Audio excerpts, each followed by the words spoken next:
今天我们来聊聊最近震惊亚洲的一场冲突，以及这场冲突背后引爆的惊人秘密。2025年底，泰国和柬埔寨居然大打出手，双方边境炮声隆隆，战火延烧了整整20天。泰国军队倾泻炮火，战机呼啸出击，把柬埔寨军队打得节节败退。泰国空军出动 F-16 战斗机和武装无人机，狂轰乱炸柬埔寨境内多处目标，包括军营、哨所，甚至深入到对方内陆的赌场和酒店园区。泰国官方声称，在这场边境冲突中，泰军摧毁了柬埔寨境内50多处设施，歼灭了至少200多名柬军士兵。相形之下，泰军伤亡极小，几乎是以0比100的悬殊战绩痛击了对手。柬埔寨方面不但损兵折将，就连多处城镇和设施也遭到毁灭性打击。短短数周内，大批柬埔寨平民被迫逃离家园，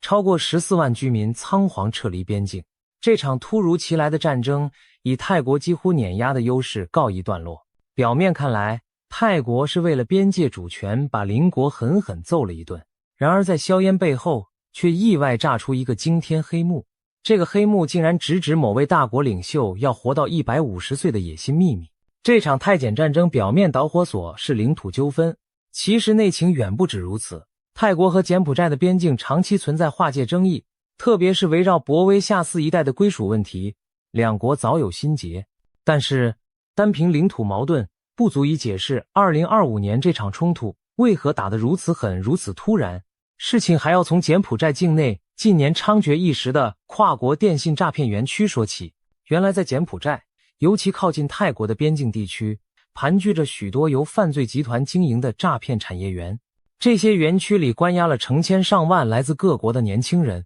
包含中国人、泰国人、越南人，甚至台湾人。他们被骗至此处，沦为犯罪集团的奴工。每天，他们被迫透过网络对海外受害者行骗，若是不从或业绩不佳，就遭到毒打、电击等残酷折磨。更残忍的是，据多方举报，园区内每天都有无辜者被虐待致死。韩国媒体揭露，柬埔寨的几大诈骗园区简直是人间炼狱，平均每日至少1人被活活打死。而那些撑不下去或无法再被利用的受害者，最终下场可能更可怕，他们会被拿去摘取器官，作为抵偿欠下的债务。一些知情人甚至透露，园区里设有焚化炉，专门处理受害者尸体，试图毁尸灭迹以掩盖罪行。这些令人发指的内幕，近年来陆续经由逃出来的受害者和媒体调查曝光，国际社会无不震惊。而泰国正是深受其害的国家之一，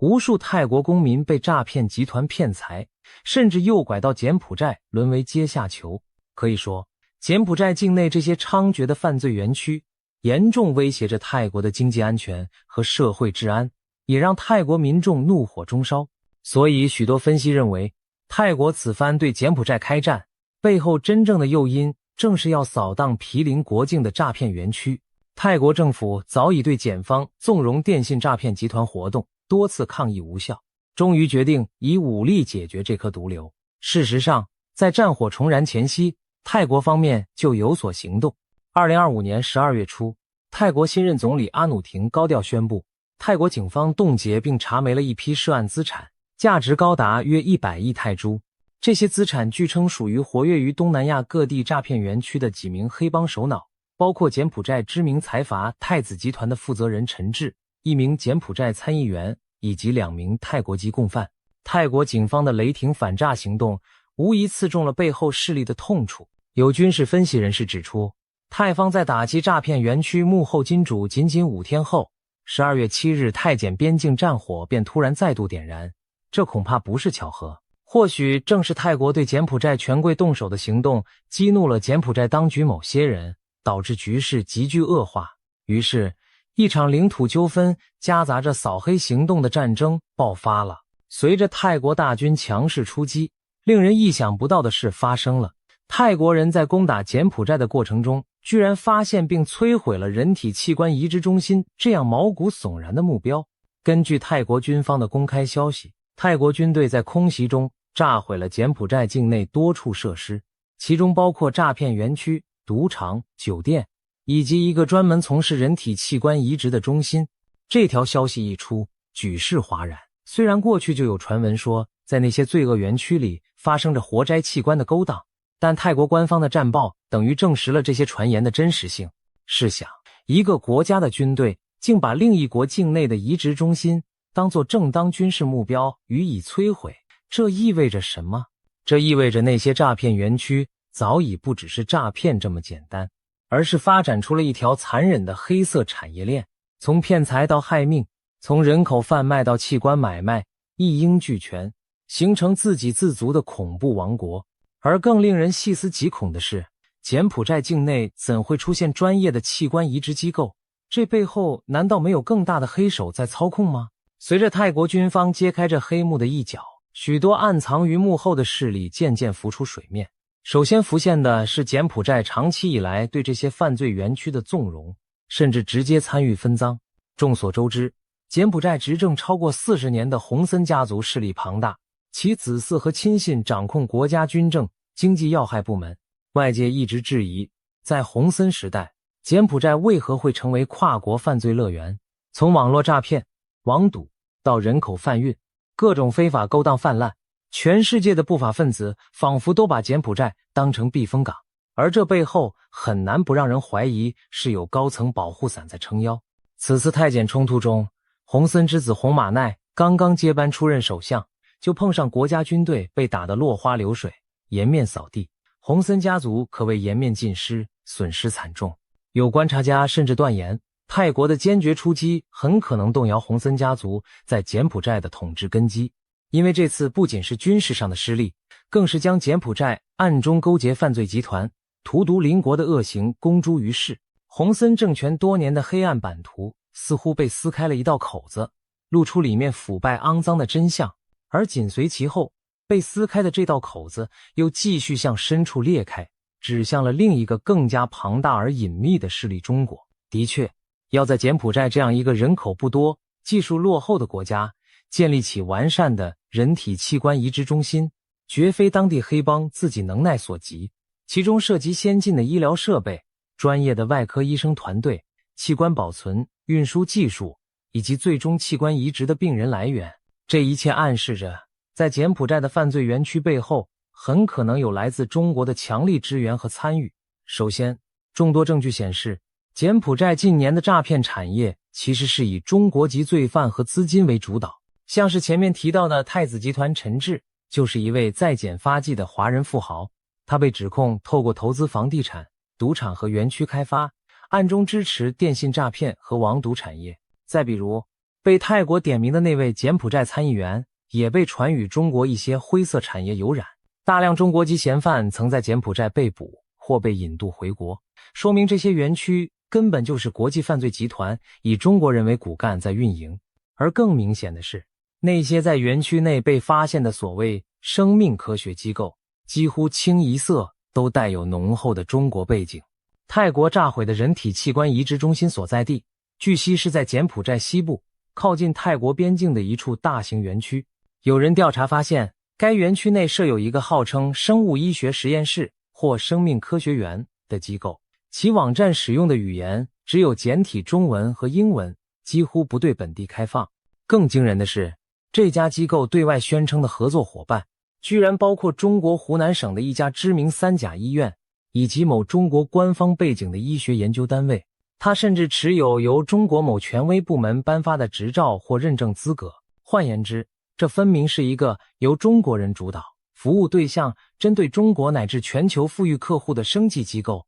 却隐身在柬埔寨这片法外之地，借助当地松散的监管和低廉的人体成本，他们大搞见不得光的研究与交易。这条黑色利益链从中国本土一路延伸到东南亚，将被当作资源的人体材料源源不绝地输送到境外加工，再将成品不管是器官、血液制品，还是所谓干细胞抗衰老疗法，供应给贪求长生的人们。可以说，一个跨国的人体收割帝国正浮现在世人眼前，而它背后最大的受益者和推手，极可能就在北京最高权力层之中。此时，我们再把目光投向2025年9月初北京天安门城楼上发生的一幕。意外，就会发现一切线索开始串联起来。9月3日，中国举行盛大阅兵仪式，中共领导人习近平在天安门城楼上接待了来访的俄罗斯总统普京和朝鲜领导人金正恩。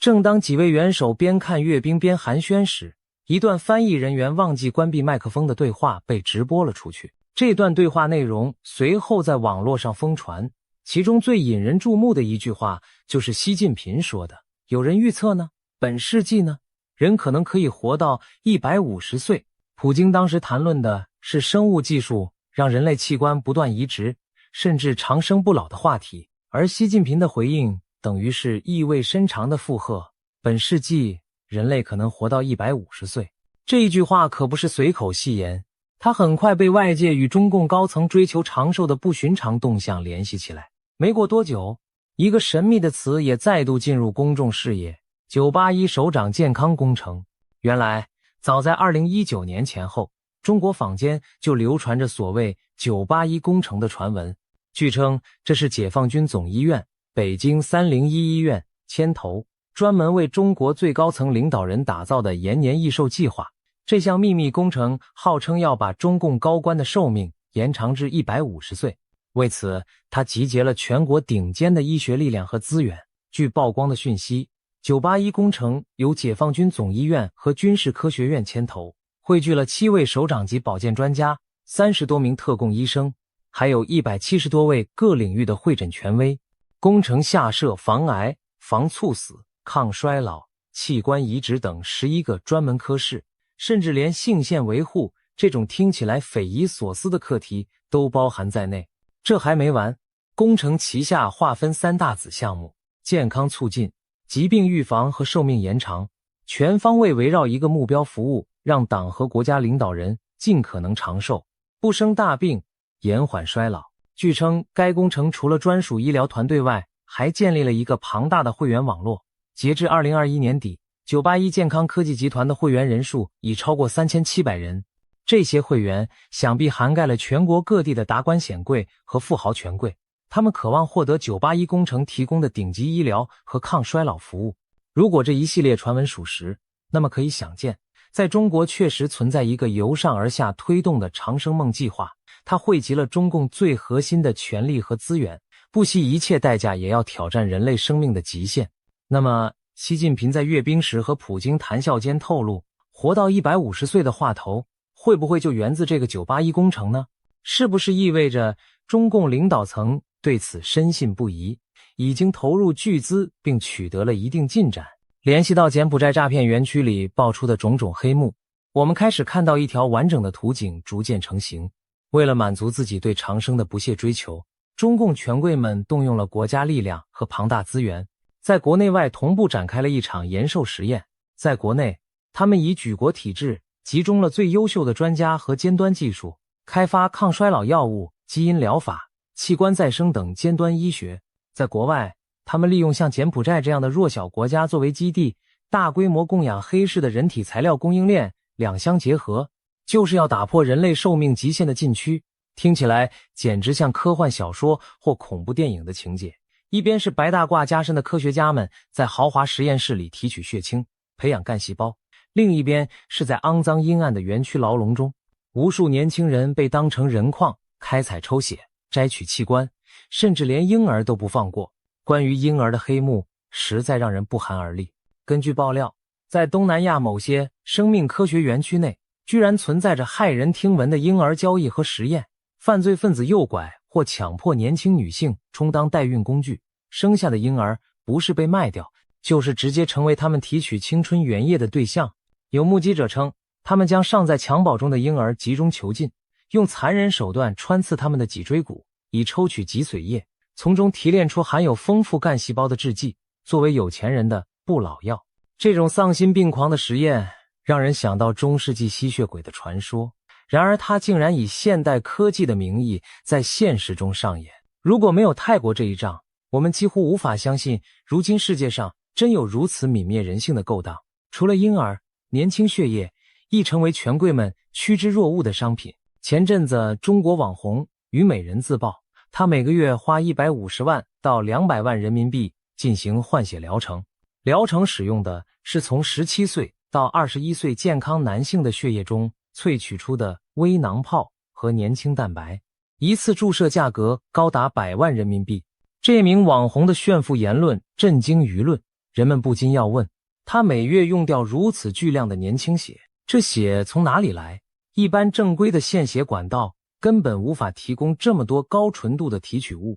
除非背后另有来源，比如那些失踪的年轻人，被奴役的所谓血奴。难怪有医学专家警告，在没有严格监管的中国市场，这类前沿疗法极易成为非法交易的幌子。如今联想到柬埔寨的非法血库，传闻一切都对上了，诈骗园区很可能早已变身成为向中国输血的地下血库。园区里那些被榨干价值奄奄一息的年轻人，最后的用途就是被当作宝贵血液和细胞的提供者。这真是魔鬼般的交易，用年轻生命的精华去延续老朽权贵的残年。当这些线索拼凑在一起，我们看到的就是一幅令人战栗的图画。为了所谓长生不老，一条隐秘而庞大的产业链跨越了国境。在中国国内，有最高领导亲自坐镇指挥的延寿工程和特供医疗团队；在中国国外，有无数被奴役和猎杀的年轻生命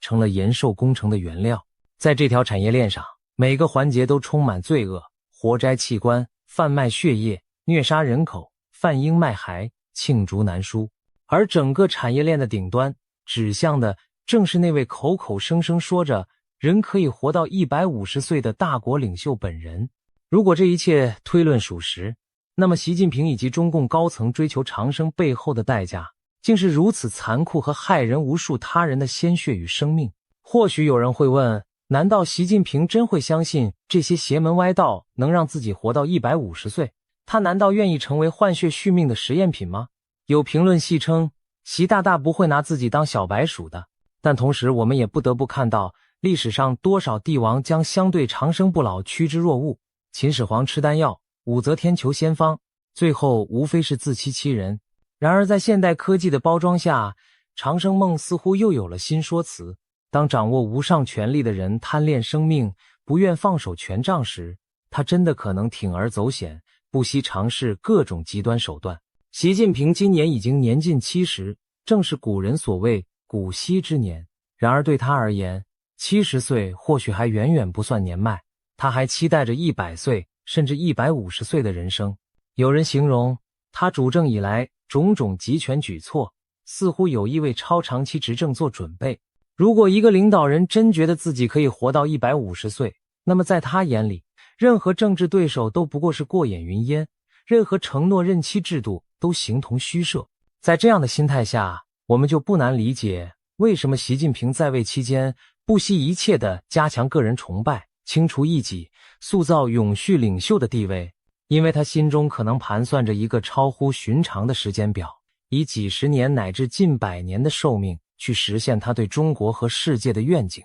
然而，大自然的规律从未饶过任何僭越者，从古至今，所有妄图挑战生命极限的帝王终究化为尘土。更何况，如果一个人的长寿是建立在无数他人悲惨死去的基础上，那这种长生本身就是对人伦和天道的亵渎。如今，泰国和柬埔寨的一场冲突，阴差阳错地将中共权贵延寿秘密的冰山一角暴露出来，北京当局对此会是何等震怒和恐惧，可想而知。在战事交着时，中共外交部长王毅赶紧分头致电泰柬两国外长劝和。中方一方面表示关切，愿意调停停火，另一方面也急于阻止事态继续发展下去。毕竟战争再打下去，不仅有更多中国人在柬埔寨的灰色产业会被摧毁，更多不可告人的勾当都可能见光。中共驻柬使馆更是在12月中旬紧急发布公告，要求边境一带的中国公民赶快撤离到安全地带。这看似出于安全考量的提醒，其实更像心虚的表现。因为留在那些危险园区里的大多数中国公民，很可能就是为中共黑产打工的技术人员、保镖和管理者。一旦他们落入泰国手中，后果将不堪设想。可以说，北京当局如今进退两难。泰国这一仗揭开了他们延寿工程的画皮，如果不设法灭火，万一更多内幕被国际调查曝光，中共将陷入道义和外交双重被动。但如果从此收手，不再碰长生这件事，以习近平为首的权贵们又怎能甘心？这个局着实骑虎难下。面对如此惊悚的现实，我们不禁要发出几个终极疑问。第一，人类真能活到150岁吗？从科学角度看，目前最长寿的人也就在120岁左右。人类寿命有其生理极限，那些鼓吹器官移植和干细胞逆龄的人也承认现有技术离长生不老还差得很远。就算换心换肾，也无法从根本上逆转细胞老化规律。因此，习近平想活150岁，多半只是痴人说梦。而第二个问题更为残酷，为了追求虚妄的长生，他们制造了多少罪恶？从活摘法轮功学员器官的指控开始，中共的人体器官买卖黑幕已经酝酿20多年。如今，这黑幕扩张到跨国诈骗、人口贩运乃至婴儿都成了受害者，其残忍程度令人发指。假如真有报应轮回，这笔血债迟早要偿还。最后一个问题，一个建立在杀戮和榨取青春之上的政权，真的能因为多活几年就实现他的野心吗？历史告诉我们，逆天而行者从来没有好下场。中共权贵妄想通过掠夺别人的生命来延续自己的生命，听起来就像中世纪炼金术士的荒唐实验。或许在不远的将来，随着更多内幕曝光，国际社会将彻底认清这场延寿狂潮的血腥代价。可以预见，全球正义力量对活摘器官等暴行的谴责只会越来越强烈。更多国家将拒绝与中方的移植医疗合作，切断这条罪恶供应链。而那些曾经自以为可以当现代吸血鬼的权贵们，终究要为他们的残忍付出代价。泰国与柬埔寨的边境战争虽已停火，但留下的疑团远未平息。大国领袖活到150岁的秘密，如今被撕开一角。我们窥见了藏在繁华现代文明表层下的血腥事实。这一切真相汇集成一句话：原来所谓的人间天堂，竟是用人间地狱的苦难来换取。试问，哪怕让一人得享长生，又要多少人的青春和生命来填补？当今世界，科技进步应当用来造福全人类，而不是成为集权者延寿的魔鬼工具。